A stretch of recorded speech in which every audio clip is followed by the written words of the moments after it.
മാതാപിതാക്കൾ മക്കൾക്ക് ഒരു ഭാരമാകുന്ന ഈ കാലഘട്ടത്തിൽ അവരുടെ ബാധ്യത ഒഴിപ്പിക്കാനായി മാനസിക ആരോഗ്യ കേന്ദ്രങ്ങളിൽ കൊണ്ടുവന്നാക്കുന്നത് ഇന്നത്തെ തലമുറയുടെ ഒരു രക്ഷാമാർഗമാണ്. ഇതിലേക്കായി ഒരു വൃദ്ധയായ മുത്തശ്ശിയുടെ വ്യർത്ഥ സ്വപ്നത്തിലേക്കാണ് ഞാൻ നിങ്ങളെ കൂട്ടിക്കൊണ്ടുപോകുന്നത്.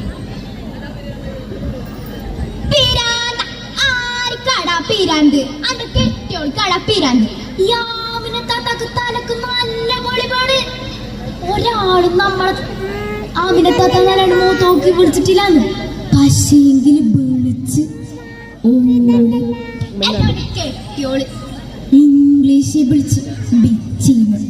ആദ്യം നമുക്കൊന്നും മനസ്സിലായില്ലാന്ന്, പക്ഷെ അവളുടെ മൂറ് കണ്ടപ്പോ എന്തോ തോന്നിയ സണ്ണ് വിടിയിട്ട് പുറത്തിട്ടൊന്ന് കൊടുത്ത്. അതിനാണ് നമ്മിനെ താത്താന്ന് വിളിക്കും. മൂപ്പളോക്കണ്ടേ? നിങ്ങൾ ഈ ഗുളിക കഴിക്കുന്നോ അതോ ഞാൻ ഡോക്ടറെ വിളിക്കണോ? ഡോക്ടർ ഒന്ന് പിടിച്ച് മൂപ്പിക്കണം. സത്യം പറഞ്ഞാലോ ആ ഗുളിക കഴിച്ച തല പൊങ്ങില്ലാന്നേ. അതൊന്നും സാരാക്കണ്ട. ഇന്ന്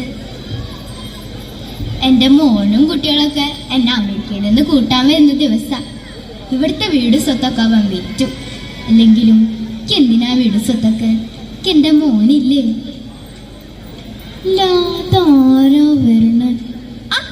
മുത്തശ്ശിയുടെ മോളോട്ട് ഇങ്ങോട്ട് വരൂ. എത്ര നേരമായി മുത്തശ്ശി കാത്തിരിക്കണേ? ഇങ്ങോട്ട് വരൂന്നേ. വേണ്ട, തൊടണ്ട. മമ്മി ഇന്നലെ ഡാഡിനോട് പറയണ കേട്ടതാ, തലക്ക് സുഖില്ലാത്ത മുത്തശ്ശിനെ എന്തിനാ അമേരിക്കയിൽ കൊണ്ടുപോകണ്ട. വേണ്ട, തൊടണ്ട. എന്തിനാണോ ഈ കുഞ്ഞു കുഞ്ഞിന്റെ മനസ്സിൽ വരെ ഇത്രയും വിഷം കുത്തി വെച്ചേക്കണേ? വേണ്ട, നീ എന്നെ കൊണ്ടുപോയില്ലെങ്കിലും വേണ്ട. ഗുരുവായൂരോ വെള്ള അമ്പലം നടയിലോ എന്തെങ്കിലും ഞാൻ ജീവിച്ചോളാം. പക്ഷെ എനിക്ക് ഭ്രാന്തില്ല. ഡോക്ടറെ വരുന്നേ, ചോദിച്ചു നോക്ക്. ലോഹിട്ട മനുഷ്യനാ അദ്ദേഹം. കള്ളം പറയില്ല. ചോദിച്ചു നോക്ക്. ഡോക്ടർ, അമ്മ എന്താണ് ഇത്ര പെട്ടെന്ന് വയലന്റ് ആകുന്നത്? സോറി, ഈ അവസ്ഥയിൽ അമ്മ എനിക്ക് അമേരിക്കയിൽ കൊണ്ടുപോകാൻ കഴിയില്ല. എത്ര പണം വേണമെങ്കിലും ഞാൻ ചെലവാക്കാം. എന്റെ അമ്മയുടെ മാനസിക രോഗം ഒന്ന് മാറിക്കിട്ടിയാൽ മതി.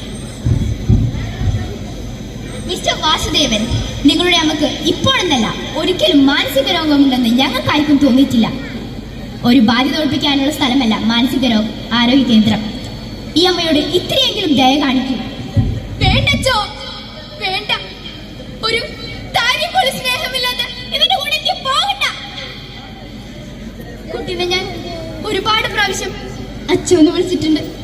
ഒരു പ്രാവശ്യം, ഒരൊറ്റ പ്രാവശ്യം എന്റെ മോനെ വിളിച്ചോട്ടെ.